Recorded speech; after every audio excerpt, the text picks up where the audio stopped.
The CF Moto 800 MT might be a bargain adventure motorcycle. It's cheaper than the competition, it looks great, but the 800 MT is really divisive. Some people love it because it's a modern adventure motorcycle. Other people hate it because it's made in China. In reality though, none of that stuff matters because whether you're an off-roader, adventure tourer, DIYer, or even a bargain motorcycle hunter, buying this motorcycle just doesn't make sense. Let me show you why. First up, hi, I'm Adrian. I make videos that help motorcyclists. I've worked in the motorcycle industry for 15 years. I try to make the kind of videos that show you guys beyond just what's in the brochure or the fluff that people post on YouTube. I'm wearing the sunglasses and I haven't made videos in like over 6 months because I was in a bad car accident. I still have a concussion, body and head are still a mess. So next couple videos, honestly, I'm just going to be reading a script and doing the best I can. Thank you for sticking with me until I'm me again. Let's see if I still remember how to do this. Now, about the CF Moto 800 MT, it features a lot of fancy tech, and because CF Moto makes motorcycles for KTM, some riders on forums and YouTube channels say some silly things like, looks cool, and with KTM tech, it should be a reliable bike too. In reality, KTM has never been known for being the gold standard of motorcycle reliability. They're like B or even C tier for that. Aspiring to have KTM-like reliability isn't the selling point that it might sound like. But if we're gonna do this video right, we all, you and me both, need to agree to put our personal biases and our preconceived notions aside. If you love the 800 MT because you love CF Moto, stop. No, you don't. If you hate the 800 MT because you hate motorcycles made in China, stop. No, you don't.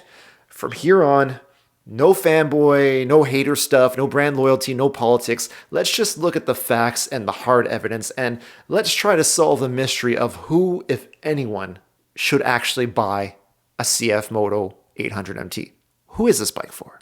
Now, when we think about who should buy an adventure motorcycle, the most obvious suspect buyer is the off-road enthusiast, the rider who wants to get out there, hit trails, go anywhere. But does the CF Moto 800 MT actually hold up for the job? No. The 800 MT comes in at around 500 pounds wet. If you spend any time on the trails, you know a heavy bike is a massive liability. Massive, that's a pun, get it? I'm trying my best, guys. It's really bad being me these days. For comparison, a Suzuki DR650 is roughly 366 pounds wet. That's about a 130 pound difference, or about 36% increase in weight for the CF Moto. That is huge. Now imagine you're alone on a rocky trail, your bike tips over, and you've got 500 pounds lying on uneven ground next to you. For most riders, that's not a fun adventure. That's a back injury waiting to happen. So, boom. Our first potential rider is already off the list. Who else might want to buy this bike? Let's talk about the long distance tourer. Okay, so if it's not for the trail rider, then our next suspect to buy this bike would be the on-road adventure motorcycle rider, the person who wants to ride to go explore maybe the next state or even beyond. This should be a much, much better fit for them, right? Of course not. When it comes to motorcycle touring, it's not just about the motorcycle itself and how good it is or isn't, it's about the entire ecosystem around the bike. Riding a relatively rare motorcycle with a sparse dealership footprint is also a massive liability for long-distance motorcycle touring. When you're riding hundreds or thousands of miles from home, the most important feature isn't any of the 800 MT's tech or components, it's how much support you can get, how quickly, and how close to where it is you need it.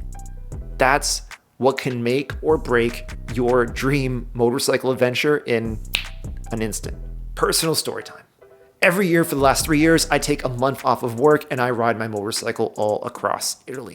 The bike that I shipped to Italy, it's my BMW G650 GS, and I chose it for two big reasons. The first one is that the BMW G650 GS is a very popular bike over there in Italy. So even like small little indie motorcycle shops will have worked on tons of them over the years.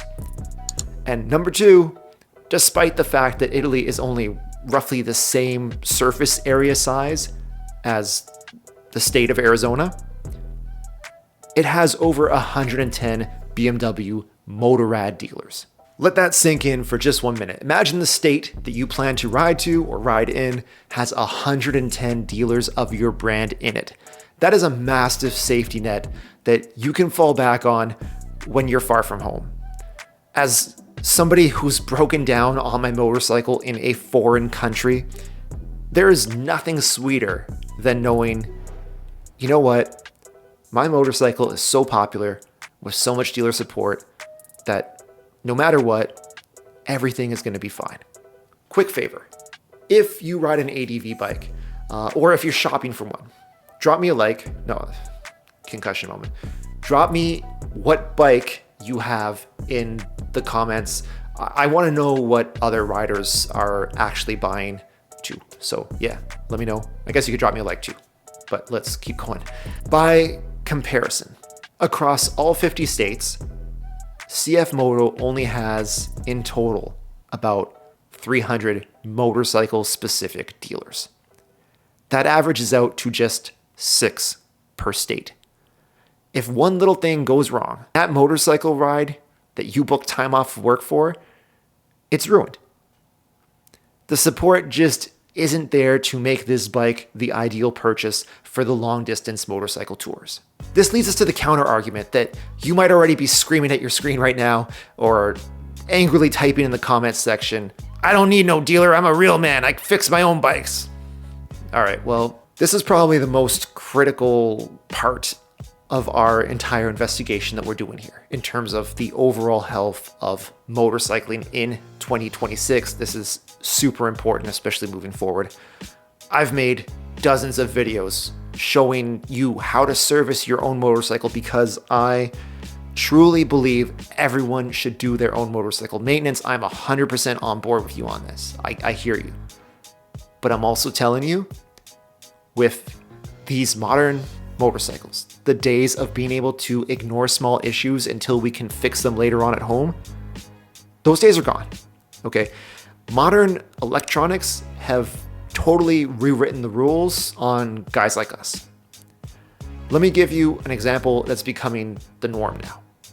The 800 MT is a Euro 5 plus compliant motorcycle, and that means it's packed with lambda sensors, a catalytic converter, all kinds of electronics. And this sucks for anyone used to fixing things ourselves because the littlest tip over could potentially damage an oxygen sensor, or you have a sensor drift out of spec and the ECU locks your motorcycle into limp mode, which cuts your power down to crawling speed. Even if you happen to just, carry in your pocket a spare $190 lambda oxygen sensor thing that you could install yourself on the side of the road, you can't get the 800 MT out of limp mode without actually taking it to the dealer.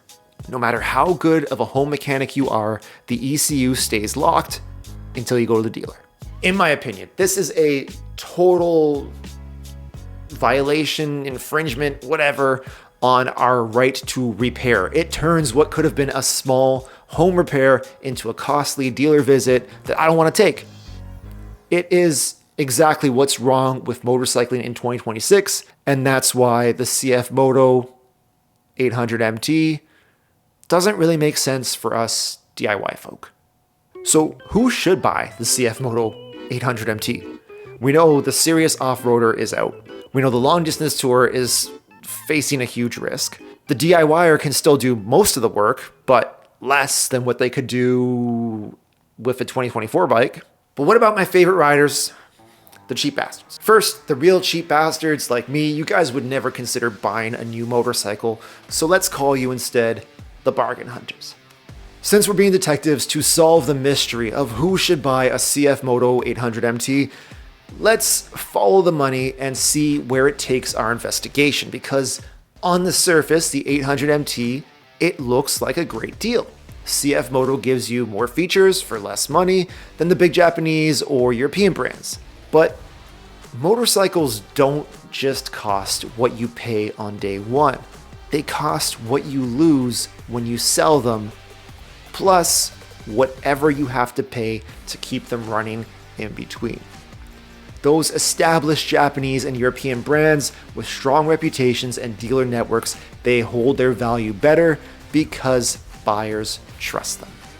There's a reason why a used Honda CR-V still costs a lot of money and why a used Kia SUV costs nothing in comparison. See, a new CF Moto, it doesn't have a lot of demand, and a used one has even less. Buyers don't want to gamble on long-term parts and support, and typically the resale value on these things absolutely sucks, probably because of that. Not to mention, your Euro 5 catalytic converter, it's only engineered to last about 35,000 kilometers.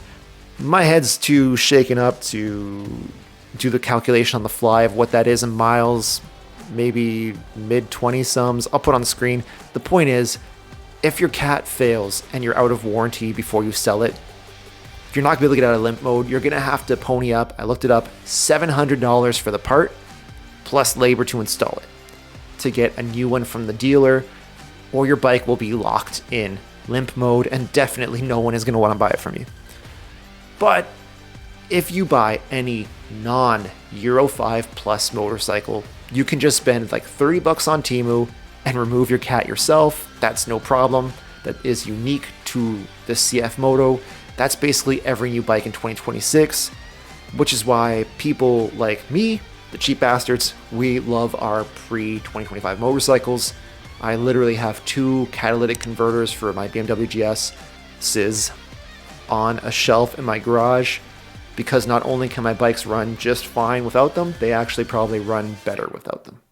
What I'm getting at is, if your only reason for buying this is it's cheaper, you are betting your wallet on CF Moto's reputation and dealer network catching up to the big Japanese and European brands before you're ready to sell the bike. And personally, that's not a bet I would put my own money on. All right, let's recap the evidence on our mystery of who, if anyone, should buy the CF Moto 800 MT. Not off-roaders, too heavy. Not travelers, weak network. Not DIYers, too dealer dependent. Not cheap riders, resale losses will kill your upfront savings. And that's why I think the CF Moto 800 MT is a motorcycle that no one should buy. Because remember, this is not a review. This is not saying the bike is good or the bike sucks. I'm saying that the use cases, again, I'll say it one more time, the use cases for this motorcycle, they are what sucks. And if you fall into any of those 4 categories of riders that I mentioned, you really probably shouldn't buy one. I don't know. What do you guys think? Leave me a comment. Let me know if you agree or not. And I guess that leads us to, who's left that should buy this motorcycle. Honestly, maybe people who you like the idea of a motorcycle adventure more than you like the reality of it. Maybe if that's you, you could get this bike. Like, this motorcycle is perfect for the poser demographic, the ones who just want to show up at like a Starbucks or a Timmy's bike meet, take a picture or two for Instagram of their cool looking adventure bike that looks like it goes places but never actually goes anywhere. I mean, if that's you, cool. But like, even then, if you want to be like the ultimate poser, why buy a CF Moto when everyone knows the ultimate poser bike is the RS 1300 GS, right? Someone's going to hate me for that. Seriously though, ride whatever makes you happy. But if you want to go off-road, go far, not be chained to a dealer, or save some money, honest to God, I believe that there are way better options out there for you. What I really want you to take away from this video though is that the entire thing about Euro 5 Plus, it could apply to any brand new motorcycle from 2025 onwards. And that's a problem. I want you to realize that all of this new tech with limp mode and proprietary tools, it means that our reliance on a strong, widespread dealer network is becoming more important than it ever has been before. And that really leaves us all with some crucial questions to think about the next time we're looking for a new bike. As technology keeps pushing forward, has the whole equation for buying a motorcycle fundamentally changed? Are we not just buying the motorcycle anymore, but maybe even more importantly, are we buying into the brand and the safety net that comes along with it? And what is that going to mean for the resale value of those motorcycles from less common brands? Anyway, I'm Adrian. If you like no BS motorcycle advice from somebody who's worked in the industry for a long time, hit subscribe. I've got more honest reviews and videos coming up. As always, thank you so much for watching. Thanks for sticking with me until I'm me again. Ride safe, but have fun. Peace.